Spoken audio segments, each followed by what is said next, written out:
വധശിക്ഷയ്ക്ക് വിധിക്കപ്പെട്ട് യമൻ ജയിലിൽ കഴിയുന്ന നിമിഷപ്രിയയുടെ മോചനം സാധ്യമാകുമെന്നാണ് പ്രതീക്ഷയെന്ന് ഭർത്താവ് ടോമി തോമസ് പറഞ്ഞു. കേന്ദ്ര സംസ്ഥാന സർക്കാരുകളുടെ ഇടപെടലിൽ പ്രതീക്ഷയുണ്ട്. യമൻ പൗരന്റെ കുടുംബം ആവശ്യപ്പെട്ടാൽ സഹായധനം നൽകാൻ തയ്യാറാണെന്നും ടോമി തോമസ് 24നോട് പറഞ്ഞു.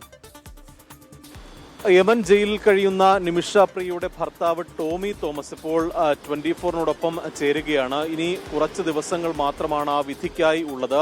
ഈ അവസാന നിമിഷവും ആ ഒരു പ്രതീക്ഷയിൽ തന്നെയാണ് നിമിഷ പ്രിയയുടെ കുടുംബം ഉള്ളത്. ഇനി കുറച്ച് ദിവസങ്ങൾ മാത്രമാണ് ഉള്ളത്. ഇപ്പോഴും പ്രതീക്ഷ ഉണ്ടല്ലോ? തീർച്ചയായിട്ടും പ്രതീക്ഷയുണ്ട്. നമ്മുടെ ഇപ്പം ഇന്നലെ ഞാൻ വന്ന് ഗവർണർ സാറിനെ കണ്ടായിരുന്നു, ചാണ്ടി സാറും ഉണ്ടായിരുന്നു. അപ്പം ഞാനൊരു റിക്വസ്റ്റ് ചെയ്തു. അതുപ്രകാരം എനിക്ക് കാണാനൊരു അവസരം ഒരുക്കി. അങ്ങനെ കണ്ടു. അങ്ങനെ ഞങ്ങൾ നന്നായിട്ട് കാര്യങ്ങളിൻ്റെ അത് ഇടപെട്ട് സംസാരിച്ചിട്ടുണ്ട്. അങ്ങനെ അതോടൊപ്പം തന്നെ എല്ലാ കാര്യങ്ങളും വേണ്ടെന്ന് ഹെൽപ്പ് ചെയ്യാൻ വേണ്ടി പറഞ്ഞിട്ടുണ്ട്. കേന്ദ്ര ഗവൺമെൻറ്റുമായിട്ട് സംസാരിച്ചിട്ടുണ്ട്. അതുപോലെ തന്നെ നമ്മുടെ വിദേശകാര്യ മന്ത്രിയൊക്കെ ആയിട്ട്. അപ്പോൾ അതുകൊണ്ട് ഞാൻ ഡൽഹിക്ക് ഒന്ന് പോകണമെന്ന് വിചാരിച്ചിരുന്നതാണ്. പക്ഷേ ഇങ്ങനെ ഇത്രയൊക്കെ ഇടപെടലും കാര്യങ്ങളൊക്കെ ഉണ്ടായതുകൊണ്ട് അങ്ങോട്ട് പോക്ക് വേണമെന്ന് വെച്ചിട്ടുണ്ട്. വിഷയമായി സംസാരിക്കുന്നുണ്ടോ? ആശയവിനിമയം നടക്കുന്നുണ്ട്? നിമിഷമായിട്ട് ഞങ്ങൾ ഇടയ്ക്കൊക്കെ വിളിക്കാറുണ്ട്.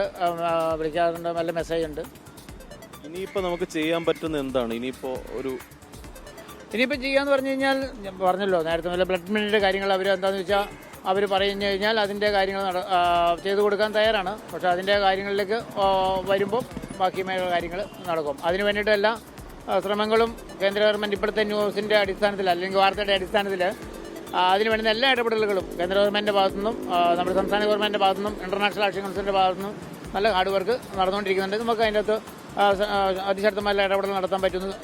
കുടുംബം പണം വാങ്ങാൻ ആവശ്യപ്പെട്ടാൽ അവർ തയ്യാറായാൽ ആ പണം നമ്മൾ നൽകും? തീർച്ചയായിട്ടും.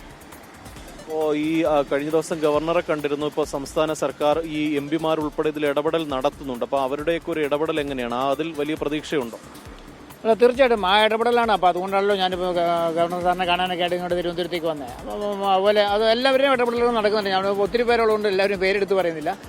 അതിലൂടെ ഇടപെടലിലൂടെ കാര്യങ്ങൾ നടക്കും എന്ന് ഉറപ്പുണ്ട്. ഇപ്പം നിമിഷയുടെ അമ്മ അവിടെ തുടരുകയാണല്ലോ. അപ്പോൾ അമ്മയുമായിട്ട് സംസാരിക്കുമ്പോൾ എന്താ പറയുന്നത്? അവർക്ക് വലിയ ആശങ്കയായിരിക്കും. അമ്മയെന്ന നിലയിലും ഇത്രയും പ്രതീക്ഷയോടെ ഇരിക്കുന്ന സമയത്ത് ഇങ്ങനൊരു കാര്യങ്ങൾക്ക് ബുദ്ധിമുട്ടുണ്ട്, വിഷമമുണ്ടെന്നുള്ളതാണ്. പക്ഷേ ഞങ്ങൾ ഇന്നലെ ഗവർണർ സാറിനെ കണ്ടു കഴിഞ്ഞപ്പോൾ ഗവർണർ സാറും അമ്മയൊക്കെയായിട്ട് ഞങ്ങൾ വീഡിയോ കോൾ ചെയ്തായിരുന്നു. അപ്പം സാറും അമ്മയൊക്കെയായിട്ട് ഗവർണർ സാറുമായിട്ടൊക്കെ സംസാരിച്ചായിരുന്നു. പേടിക്കൊന്നും വേണ്ട, ധൈര്യം ഇരുന്നെന്നാണ് സാറ് അമ്മയോട് പറഞ്ഞേക്കുന്നത്. എന്തായാലും നിമിഷ പ്രിയയുടെ മോചനവുമായി ബന്ധപ്പെട്ട സംസ്ഥാന സർക്കാർ നടത്തുന്ന ഇടപെടൽ, ഒപ്പം കേന്ദ്ര സർക്കാർ നടത്തുന്ന ഇടപെടലിലും പ്രതീക്ഷയുണ്ട് എന്നതാണ് ഈ നിമിഷ പ്രിയയുടെ ഭർത്താവ് ടോമി തോമസ് അറിയിക്കുന്ന കാര്യം. ഈ യമൻ പൗരന്റെ കുടുംബം സഹായധനം ആവശ്യപ്പെട്ടാൽ അത് നൽകാൻ തയ്യാറെന്നും നിമിഷ പ്രിയയുടെ കുടുംബം അറിയിക്കുന്നുണ്ട്. ക്യാമറമാൻ അഭിജിത്തിനൊപ്പം MG പ്രതീഷ്, 24.